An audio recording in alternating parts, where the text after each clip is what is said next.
Welcome to Grateful Gwen's Goodreads, where today we are reading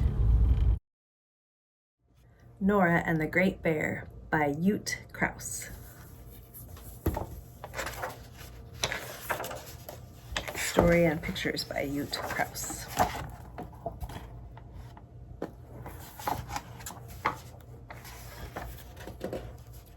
Once in a tiny village near a great forest, there lived a girl named Nora. On long winter evenings, when the snow lay in tall drifts around the houses, the villagers sat close together and told stories. Sometimes they spoke of the Great Bear. Then a hush fell over the room. The villagers spoke in whispers, for it seemed as if the bear might be listening in the shadows. "That bear is as old and as big as the forest itself," they said, "and it is fiercer and stronger than any other." They all were afraid of it, but each of them dreamed of being the one to capture it. After listening to many stories about the Great Bear, Nora was curious. "Will the person who finds it be the greatest bear hunter of all?" she asked. "Yes, indeed," answered Jake, one of the hunters. "Are you going to try?" "I think I will," said Nora. "You're too small to be a bear hunter," said the others, laughing, "and way too frail." Nora scowled and said firmly, "I'll be the best bear hunter of all." She worked at becoming strong and practiced with her bow and arrow until she could hit a bullseye blindfolded. Finally, the day came when Nora was allowed to join the village hunters. Early one morning in fall, when the mist was still rising between the trees, they set off on their annual search for the Great Bear. They traveled deep into the forest, and by nightfall, they found a clearing where they set up their camp. "Tell me some more stories about the Great Bear," said Nora, and the hunters told their tales far into the night. When she fell asleep, Nora dreamed of bringing home the Great Bear herself, and of how the villagers would line the streets and shout "Hooray!" as she went by.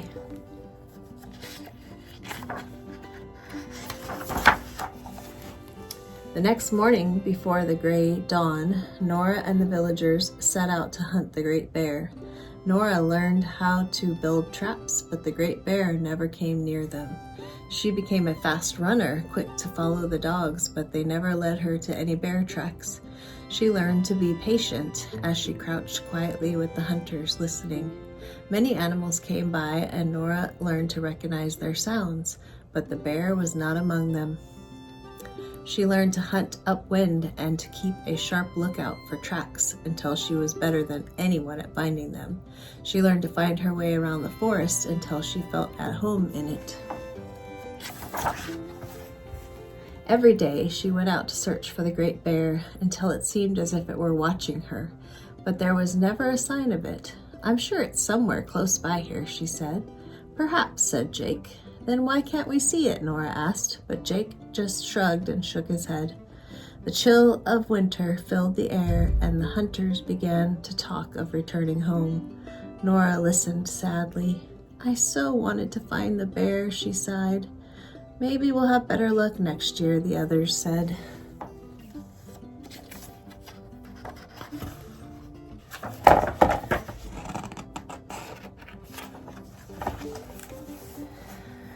Nora said nothing but hunched her shoulders and wandered off. Everything that she had learned about hunting the bear had been of no use. She sat down to think about it, and then suddenly she knew. It was so simple. She tied up the dogs and put down her weapons. "Can I see you now, Bear?" she called into the forest, but there was no reply. So Nora set off among the trees. It began to snow, and she walked further and further into the forest.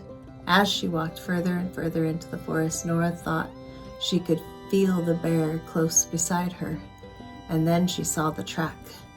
There could be no doubt. It was a bear's claw-marked footprint, and over there was another and another still. Her heart thundered so loudly she was sure that the bear could hear it. On and on she followed the tracks leading into a part of the forest where she had never been before. The sun began to set, and still the bear was nowhere in sight. Darkness came, and the snow continued to fall. The bear was nowhere to be seen. At last Nora gave up and turned back. But when she tried to retrace her steps, the snow had completely covered them. She was lost. Cold and hungry, she leaned against a tree. She had never felt so alone. The forest stretched out forever on all sides. How she wished she had never gone bear hunting. The snow stopped, and she looked up. She saw a shadow fall between the trees.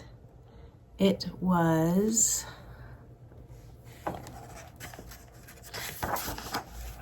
the great bear.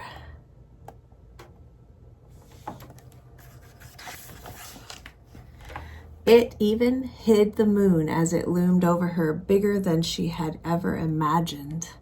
Nora held her breath. She had never been so scared in all her life. The bear looked at her, and its eyes glowed in the moonlight. Nora gathered up her courage and looked back, and the longer she looked at the bear, the less afraid she grew. Instead, she saw how beautiful it was. She stretched out a hand to touch it, but the bear dropped on all fours and trotted away. Then it stopped and waited. "Are you waiting for me?" asked Nora. Slowly she came closer, and again the bear moved a few paces away. She followed, and in silence they went on and on through the night. At last she saw a light in the distance. It was the camp. Happily she turned toward the bear, but it was gone. Except for her own footprints, the snow was untouched.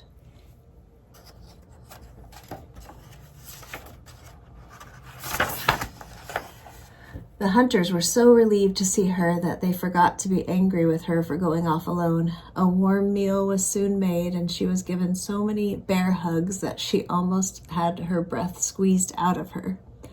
"Where have you been?" asked Jake. "Bear hunting. And did you find a bear?" "Yes," said Nora proudly. "I found the great bear." The hunters chuckled. "Well, what was it like?" "As old and as big as the forest," said Nora with a smile, "and just as beautiful."